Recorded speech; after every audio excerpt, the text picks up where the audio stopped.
all gotten computer viruses at some point in our lives, ranging from basic malware to Trojan horses. I was one day going through my school email when I was a teenager. There was this random, suspicious-looking email. It was apparently a job offer, or rather an offer for an interview for a summer internship position with this company I'd never heard of. There was a link at the bottom of the email that said it led to the company's website, so I clicked on it. A new web browser opened, but the web page never loaded. The loading bar was stuck at like halfway, and the mouse cursor had the loading symbol as well, but it just wouldn't ever load. It was only a white screen. After refreshing the page a few times, leading to nothing, I closed the page and deleted the email. The next day after school was when I noticed my computer was working overall much slower. It took a while to start up, it took a while for programs to open, sometimes the mouse would even freeze for a few seconds. It was extremely aggravating. I attempted to do a disk cleanup to speed it up, but it didn't do anything. I tried restarting it a few times, nothing either, so I decided to use my mom's desktop computer in the basement to do my homework. The next time I turned on my computer, things were a lot worse. A pop-up kept coming up on my screen that I'd never seen before. It kept saying in all capitals, "Error, error," and every time I tried to exit out, another one would pop up. My mouse was locked to the window, meaning I couldn't move the cursor anywhere outside of the little window. At this point, I knew I had some kind of virus, though this was the most aggressive virus I'd ever seen. I pressed Ctrl-Alt-Delete repeatedly until it finally responded, and I was able to bring up the task manager and restart the Explorer, which actually fixed the issue. I was able to use my laptop again, so first thing I did was rush to download an antivirus program and hope that it would detect whatever was on my computer. The program did detect a large number of viruses and malware on my laptop, so I purchased the full version so that it could perform a deep, thorough cleaning of my computer. After a couple hours of me playing StarCraft on my computer, the program alerted me that the scan was complete and the viruses had been removed. But my laptop didn't exactly go back to normal working speed after that. Days later, I had a new suspicious email when checking my school email account. It was titled, "Open this now." I guess I'm a fool for choosing to open it after just getting a virus that I suspected was from that first suspicious email. Upon opening the email, I realized it was blank, but that there was a .zip file attached. The contents were unknown to me, but I didn't want to open it and find out what it was, so I deleted the email and went about my day. However, a few hours later, the next time I got back on my laptop, another error message kept popping up on my screen like last time. This time it said, "You didn't open your email," in all capital letters. I Ctrl-Alt-Deleted myself out of the pop-up once again, with my heart now racing. I opened my email again, and there was another new email, again titled, "Open this now," this time in all capital letters. Feeling threatened, I opened the email and downloaded the content. It was a collection of videos of me through my webcam. It was just me sitting there using my laptop. I don't want to get into detail, but I felt sick to my stomach when I realized the video captured me doing some embarrassing things. Along with the videos was a text document containing only my address. There was one more video in a separate folder. It was taken inside of a van speeding past my parents' house, and a creepy man's laughter could be heard over the sound of the wind blowing into the car. I placed a piece of tape over my webcam, saved all of my important files to a bunch of flash drives, and did a factory reset of my computer. Before doing that, I replied to the email that I was getting the police involved, and that's what my parents and I did. We reported the emails and evidence to the police, and they said they'd use their forensics team to find the culprit. Unfortunately, this hacker really knew what he was doing, because they weren't able to track him.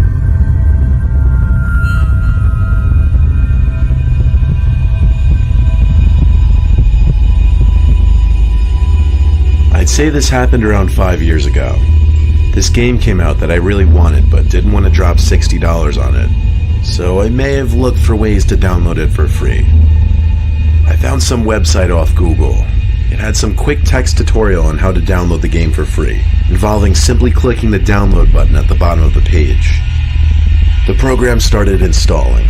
By the time it finished, I opened the folder, but there was no game in the folder. was just a bunch of weird text documents. So I already knew I was scammed. I deleted the folder from my computer at once, and that was that. Or at least I thought it was. After that, I'd periodically start hearing these weird sound effects and short 20-second cartoonish songs playing in the background on my computer. I tried to find what could be causing it in the task manager, but I couldn't. So I restarted my computer, and that seemed to fix it at least for a little bit. But then, as the week progressed, I noticed more and more stuff acting up. I'd get bizarre pop-ups, and random Internet Explorer tabs would open with sketchy websites and advertisements. My antivirus program wasn't doing anything to fix the issue, so I was planning on taking it somewhere to get it looked at the next day. In the meantime, I turned the computer off for a couple hours and just did other things with my day. When I returned to my room to prepare for bed, I turned the computer back on to see if anything had maybe changed. Upon signing into my account and getting to the desktop, I was greeted with something I wasn't expecting. My desktop wallpaper had been changed to some grotesque, horrific creature standing outside of someone's window. I nearly fell back in my seat as I saw this. No one in my family could have done this, as I have always had passwords on all of my devices. I turned my computer off by holding the power button for a few seconds this time. I didn't turn it back on that night. I planned on bringing it to the Geek Squad first thing in the morning before I had class. I went to sleep early since I didn't have my laptop to really do anything on. I woke up at some bizarre hour. It was still completely pitch black outside. I woke up startled from something, but I didn't know what it was. Not until I heard it again. It was a loud, aggressive bang at my window. I looked at my window, which had the blinds angled half closed. I somehow gathered the courage to get up and twist the rod, angling the blinds open completely. I saw something taped to the glass on the other side. I took my phone and rose the screen up to the window, revealing the same picture as what had been set as my desktop wallpaper. I didn't see who put it there. I didn't care. I went to get my dad and show him. When he saw the picture, he went under his bed to grab his gun and storm outside. He screamed at the top of his lungs that if whoever was out there ever came back, he'd unload the entire clip into their skulls. The next day, the picture on the window was gone. I took my laptop to the Geek Squad, and the two workers who were helping me said my computer was flooded with different types of malware. And after I told them my story, they were convinced I got a virus from trying to download that game, which apparently opened the door for new viruses. This somehow led to me becoming a target of some serious hacker who, to this day, I still don't know why they targeted me. I didn't get my laptop back for 2 days, but they worked their magic, and my computer was once again clean. I think my dad scared off whoever was stalking me, and just knowing how protective my dad is, and the fact that he has a gun, was the only reason I was able to sleep after that.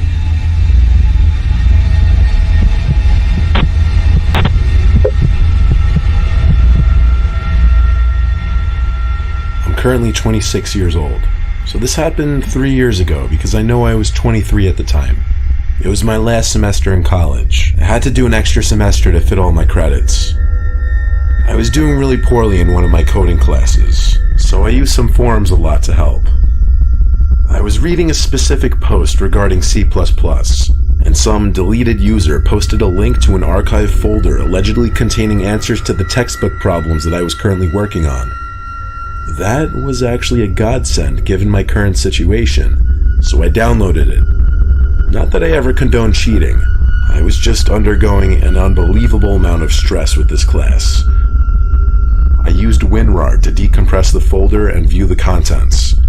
Interestingly enough, there was another compressed folder inside the folder I just decompressed. When I tried to decompress this one as well, I saw it was password protected. In one of the text documents titled README, it said to obtain the password, run the file titled run.exe. I checked the folder and saw there was in fact a file called run.exe, so I ran it. Biggest mistake I made. My computer made a weird noise. For half a second, a small blank window popped up, then disappeared. Nothing else happened, so I tried running it at least 3 more times. But when nothing happened, I gave up and put the folder into the recycle bin. It wasn't until the middle of the night that something else happened. I woke up to a screaming sound from inside my room. I nearly shat myself. I found myself pushing up against the wall at first, dazed and confused. I saw the light of my laptop screen glimmering through the closed lid. The screaming sound seemed to be coming from my laptop as well. See, I keep my laptop on overnight, just plugged in, but I always keep the screen closed. I didn't understand how the laptop screen could be on or how it could be making noise if the lid was closed. The sight and sound emitting from my laptop in the middle of the night was surreal. I felt scared approaching it to turn it off. When I opened the screen, my desktop wallpaper was changed to a disturbing, screaming face of this horrible creature. It was nightmarish. All my desktop icons were gone, and the taskbar was red. I couldn't move the mouse, and pop-ups shortly started appearing, all of them saying run, all as that horrible screaming continued. I held the power button on my laptop until it turned off, and I unplugged the cord. Obviously I knew I had a virus, but that was just something else. I booted my computer into safe mode the next morning and restored it back to an earlier date, and that did the trick. But a few days later, I received something in the mail with no return address. Inside the envelope was a big printed picture of that screaming face. On the back it said, "Run." I crumpled it up and threw it in the trash, which was a mistake because it could have been used as evidence.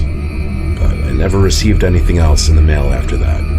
When I think back now, I wonder if that .exe file wasn't named run as in telling you to run the file, but rather it meant run.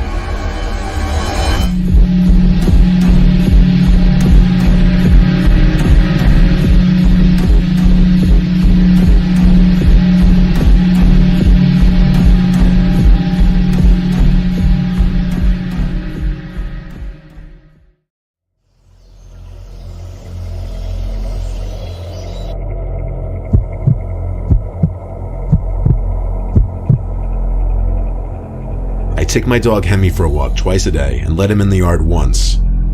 When I take him for a walk around the neighborhood, I always try to take different routes just to keep it from getting repetitive, not just for me, but for Hemi as well. Oftentimes on the weekends, I take him for longer walks since I have more free time, and I don't have the stress of other work-related things still lingering in my mind. On a cloudy, humid Saturday evening, it was one of those times that I decided to take him on a long walk. I'm talking like almost an hour.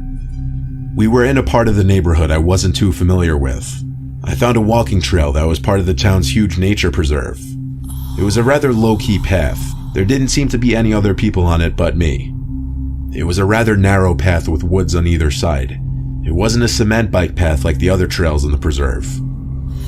Hemi led the way, pulling the leash harder than usual, probably excited by all the new random smells he was picking up. Eventually on the trail, we passed this little square park.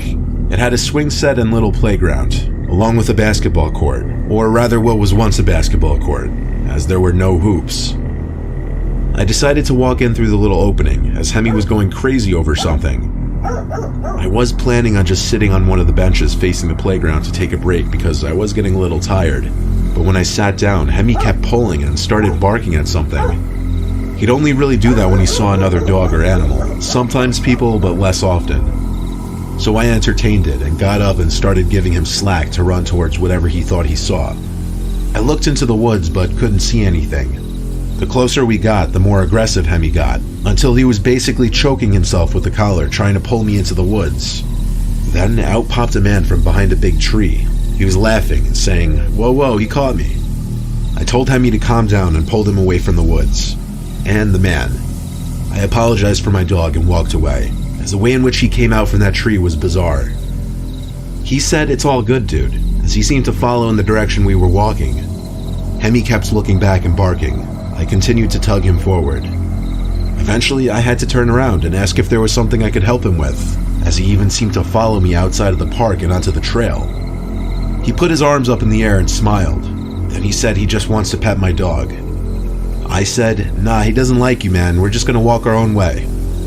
He didn't reply, so I turned and continued walking, faster now. Hemi kept turning around and growling, and every time I'd look back, He'd be the same distance away from me, kind of off the trail a bit, half hiding behind the trees like he thought he was being slick. I was about to call back at him to piss off, but then it hit me this guy might be dangerous. I started running down the trail until I came to the little opening we entered from and exited through that. Back on the streets, Hemi would keep looking back as we ran, but I'd have to tug him to keep running. We ran all the way back to my house without stopping. I actually do cardio regularly, so I wasn't concerned about that guy keeping up. I highly doubted it, especially since Hemi stopped looking back eventually. It was now a couple hours after getting back. Hemi was in his bed, which was right next to mine, when he unexpectedly lifted his head to look at the window, and he growled. At first I thought it was because of the sound of the rain droplets that had just begun to hit the outside of the window. I was thinking about getting up out of bed to close the window, even though I was already comfortable in bed. Then it happened. A voice speaking into the window. A voice I recognized from a few hours ago, asking if I knew why he was in the woods. Hemi started going crazy. I jumped in my skin and turned to the window. I couldn't see his features or face, but I could see the outline of his body at my window. I yelled, "What do you want?" He calmly asked if I saw what he was doing in the woods. I told him no, and he asked me, "Are you sure?" I said yes with a tremble in my voice. He said okay, and I saw the outline of his body move away from the window. Hemi stopped growling after a few moments. I closed the window and latched it.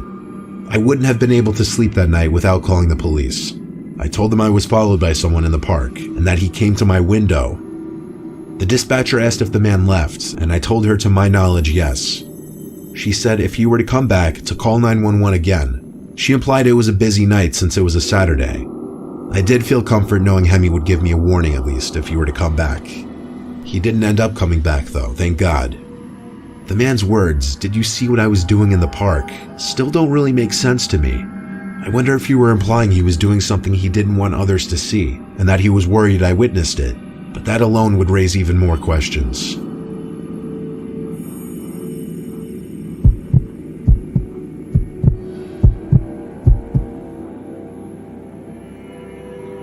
It was a regular night in the summer of 2010.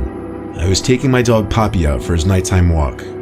I usually take the same route. Sometimes I'll stray down one different block, not always though. This one night, I branched off a familiar block to a not-so-familiar one.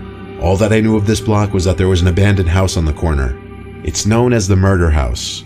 I've only ever passed it while driving. The first time I saw it, I slowed down just because it's such an eyesore, sticking out like a sore thumb from the rest of the houses. I never could understand why the town wouldn't just tear it down and build a new home, especially given the house's history. The reason no one ever bought it was because of the murder of a young woman inside, potentially by her boyfriend. He was never to be heard of again. No body, no signs of leaving, nothing. Walking down the block, I saw the house slowly getting closer. I already planned on stopping in front of it to take a look, but Poppy actually stopped before I even did and just looked at the house. I could tell by his ears and his head tilting that he was engaged by something. I looked around the neighboring houses, which were spaced out generously. And our neighborhood has a lot of green, meaning tons of bushes and trees lining the streets. Plus, it was as dark as could get out, and the house was conveniently situated in a gap between the streetlights. It didn't seem like any of the neighbors could possibly be watching me from where I was, so I started walking onto the grass of the property, but Poppy stayed in place. He started to growl and make whimpering type sounds, like he was frustrated. I pulled him hard enough, and he started to follow onto the property. He was fixated on a window that was opened. I stepped onto the house-length front wooden deck and walked to the window. Poppy was still making growling and whimpering sounds. I pressed my face up to the screen of the window, surprised the window was even left open. I started to wonder if maybe someone was still managing this house in some way, whatever that would even mean. Inside the house was dark, but not pitch black. I could see the walls to the empty living room, and then the opening in the wall that led to a back room with another window. As I was observing, I heard the sound of something inside the house, like a blunt object hitting the floor. It came from further back in the house, like in that back room. Having my dog with me gave me some kind of weird confidence boost to go through the side of the backyard. The backyard was literally huge. The grass was very tall, indicating I was likely wrong about any kind of property management. Only thing in the big yard was an old wooden decrepit-looking shed in the corner. The door to it was slightly open, but I was more curious about looking in through that window.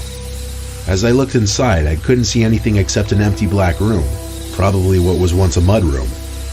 Poppy was looking at the shed, not barking or growling though. He was kinda silent. I walked quietly towards the shed, tugging him slowly and softly to keep him quiet too. The door was open enough for me to look inside the giant shed. It was not empty. There weren't tools or bicycles or anything. There was just this skinny girl standing in the middle of the otherwise empty shed. I say girl, but I couldn't tell if it was just a girl or a woman. Poppy suddenly went ballistic, barking and making these noises I could only describe as a dog's version of screaming. He wasn't pulling to go inside of the shed, he was pulling to get away. The girl's head inside the shed turned to the door and I ran. We ran. Poppy and I ran for 3 straight blocks until I was out of breath. Then we walked the rest of the way back to my house. I went to a house nicknamed Murder House, where a young woman was killed potentially by her boyfriend. And then I witnessed a young woman standing in the middle of that empty shed. I don't know if I believe it was an apparition, or just some girl by chance trying to explore that abandoned house just like me.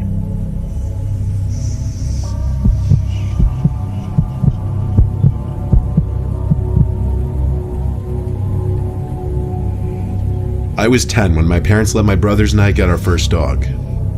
I'm the middle sibling, and it was always my older brother and I's job to walk the dog. Our dog's name was Nyla. Nyla was a golden retriever.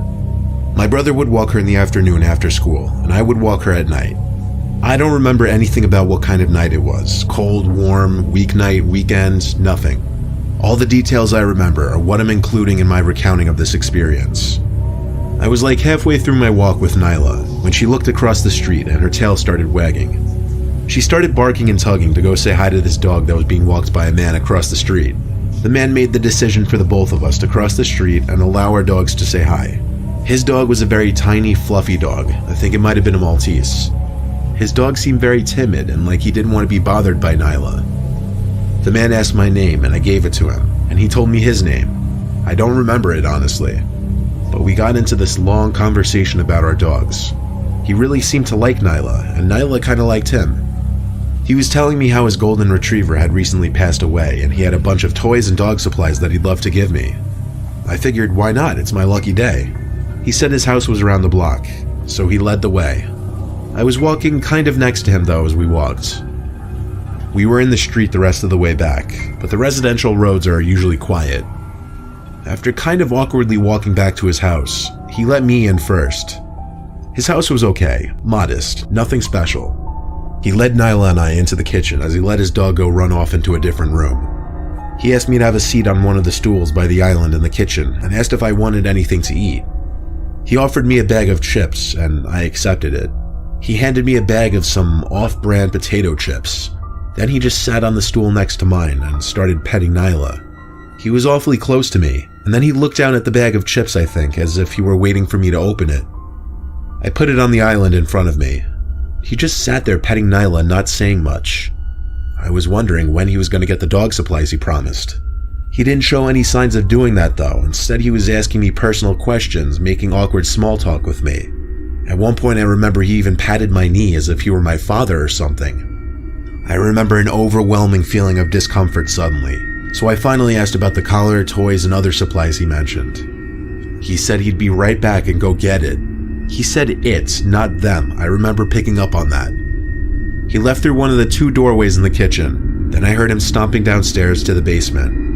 Moments later, I heard him call up to me to come downstairs and check out some of the stuff he wanted to give me. I got up just to walk over to the basement door, still deciding if I'd want to go down. But then Nyla started growling at something behind the open basement door. I looked. There was someone crouched down in the dark hallway. I didn't really know what to think, but I just left the house in a hurry. I got home and didn't say anything to my family. I just went to my room the rest of the night, quiet and shooken up. It was the first and only time I ever felt I was about to be targeted for being a young age. My only explanation was there were 2 men in that house, and the second I'd walk into that basement, the other would have shut the door on me. I didn't tell any of my family about it simply because it made me uncomfortable and honestly slightly embarrassed. Telling the internet anonymously is completely different.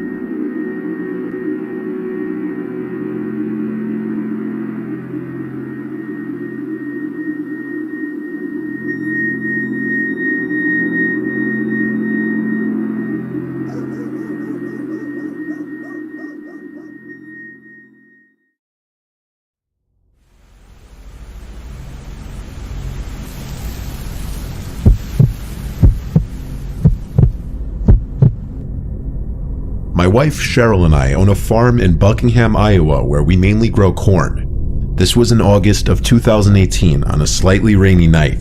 Cheryl and I have both spent our entire lives in the farm life. It's really all we know. Of course, farm life in Iowa means lots of space and very few people. Our closest neighbors, George and Kenny, were each about half a mile away in opposite directions, also farmers. With not much else going on around here, it's easy to become friends with your neighbors. We often have George and Kenny and their wives over and vice versa. On this one otherwise normal weekend night, we had George and his wife over for drinks. We all got pretty drunk while playing board games. They left around 11. Luckily, it's a 30-second straight line of a drive home. We continued to drink some wine as we watched one of our favorite movies. We were starting to get tired. We were definitely feeling the effects of the wine. We were most likely just going to fall asleep on the couch cuddled up together when there was a knock at the front door. A knock at the door at this hour was unusual. In fact, it never happened before. But accompanied with the knocks, we thought we could hear a voice say something. I lowered the volume of the TV. We waited for it to happen again. Like 20 seconds later, another set of knocks at the door, followed by a muffled voice saying, "We need help." I was about to get up and open the door when Cheryl shook my arm, and I looked at her, and she made a face and shook her head no. I whispered, "I'm just going to ask who it is." She replied I shouldn't let them know we're home, but odds are they already knew we were home. I went over to the door and asked, "Who is it?" The voice on the other side said through the door, "Oh, thank God, can you open up? We're lost." I said, "Who's we?" And the voice said back, "My wife and I." I replied, "Can your wife say something?" There was a silence for a few seconds. I followed it up with, "Did you hear me?" The same voice said back, "Yeah, but she's not next to me right now." This is where red flags started going off in my head, and I started to realize the voice sounded a little off, like a man trying to make his voice sound a little higher. I laughed and said, "George, is that you?" George is a big goof, and him being drunk, it wouldn't be unheard of for him to do something like this. The voice said back, "Yeah," in a slightly deeper voice now. I almost felt relief, believing that it was actually George, but I didn't want to open the door just yet before confirming. Having someone knock on your door out here late at night claiming to be lost doesn't happen. It's not a thing, and it's an immediate cause for alarm. I said through the door, "Prove it, what's your wife's name?" A now unfamiliar voice said back, "That's a trick question." My smile disappeared. I went to get my phone and called George. Cheryl was watching the whole thing, telling me we should call the police. I said, "Hold on." The phone rang like 3 times before George picked up. Right away, I said, "Are you at my front door right now?" And he said, "No, why?" I told him there's someone at our front door trying to trick me into opening it. He said he'll hurry right over, and we hung up. Keep in mind, all of us were still drunk during this. There were knocks again at the door. I yelled, "I have a shotgun waiting for you if you don't leave here now." The voice said back, "We're just trying to use a phone, that's all we need." Cheryl called 911, which out here, it takes an extremely long time for an officer to arrive on scene. We heard footsteps walking around our wooden deck that wraps around the house. A couple